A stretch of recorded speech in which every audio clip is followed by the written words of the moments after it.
దేశ తొలి ప్రధాని జవహర్లాల్ నెహ్రూ లేఖలు మరోసారి వార్తల్లోకి ఎక్కాయి. స్వాతంత్ర పోరాట సమయంలో పుంకాలుగా ఆయన రాసిన లేఖలు అనంతర కాలంలో ఎంతగానో ప్రసిద్ధికెక్కాయి.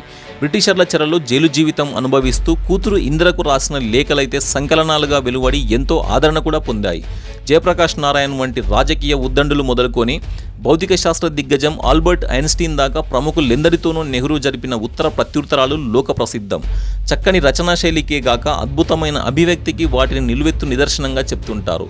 నెహ్రూ తదనంతరం ఆయన లేఖలన్నింటినీ ప్రధానమంత్రి మ్యూజియం లైబ్రరీలో భద్రపరిచారు, PMML.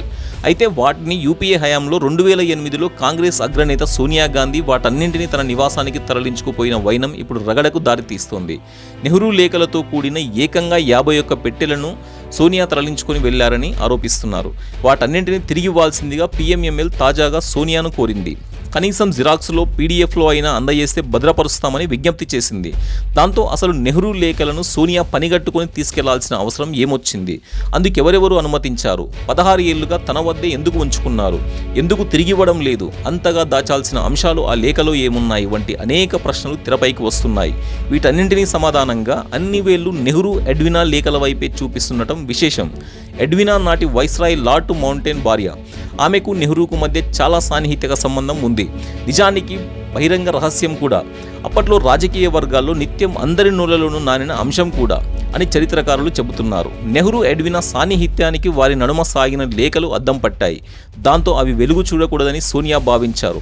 అందుకే వాటితో పాటు అన్ని లేఖలను PMML నుంచి తరలించుకుపోయారు. సోనియా తరలించుకుపోయిన నెహ్రూ లేఖలన్నింటినీ తిరిగి ఇప్పించాలంటూ ఆమె కుమారుడు రాహుల్ గాంధీకి PMML సభ్యుడు చరిత్రకారుడు రిజ్వాన్ ఖాద్రి డిసెంబర్లో లేఖ రాశారు. అవన్నీ Edwina, Einstein, JP, Padmaja Naidu, Vijayalakshmi Pandit, Aruna Asaf Ali, Babu Jagjivan Ram, బేబీ పంత్ తదితరులు నెహ్రూ జరిపిన ఉత్తర ప్రత్యుత్తరాలు. నెహ్రూ ఎడ్వినా మధ్య నడిచిన లేఖలు ఇప్పుడు ఎవరికీ అందుబాటులో లేవు. అయితే ఎడ్వినా కూతురు పమేలా హిక్స్ తదితరులు వాటికి సంబంధించిన పలు విశేషాలను గతంలో పంచుకున్నారు. నెహ్రూ ఎడ్వినా మధ్య అత్యంత గాఢమైన బంధం కొనసాగిందని పమేలా తన పుస్తకంలో స్పష్టంగా పేర్కొనడం విశేషం. నా తల్లి నెహ్రూ పరస్పరం ఎంతగానో ప్రేమించుకున్నారు. ఒకరంటే ఒకరికి చెప్పలేనంత గౌరవ అభిమానాలు ఉండేవి.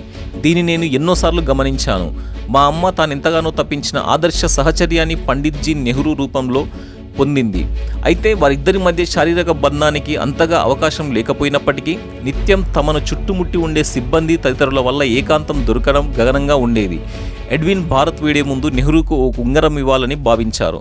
తీసుకుంటారో లేదో అని చివరికి ఆయన కుమార్తె ఇందిరకు ఇచ్చి వెళ్లారు అని పమేలా చెప్పుకొచ్చారు. నెహ్రూ తన వీడ్కోలు ప్రసంగంలోనూ ఎడ్వినాను ఆకాశానికి ఎత్తిన వైనాన్ని ఆమె ప్రత్యేకంగా ప్రస్తావించారు. ఈ విషయాలు చెప్పింది ఎవరో కాదు, సాక్షాత్తు ఎడ్వినా కూతురు పమేలా హిక్స్. దీంతో నెహ్రూ ఎడ్వినా లేఖలపైనే అందరి ఆసక్తి నెలకొంది. వాటిలో అంత గోప్యంగా ఉండాల్సిన అంశాలు ఏమున్నాయి? ఎందుకు వాటిని సోనియా తన ఇంట్లో దాచిపెట్టుకున్నారు అని. ఈ ఉత్కంఠకు తెర ఎన్నడి దిగుతుందో వేచి చూడాలి. మళ్ళీ సరికొత్త వీడియోతో మీ ముందుకు వస్తా. అంతవరకు సైనింగ్ ఆఫ్. నేను రాజేందర్ పెద్దిరాజుల.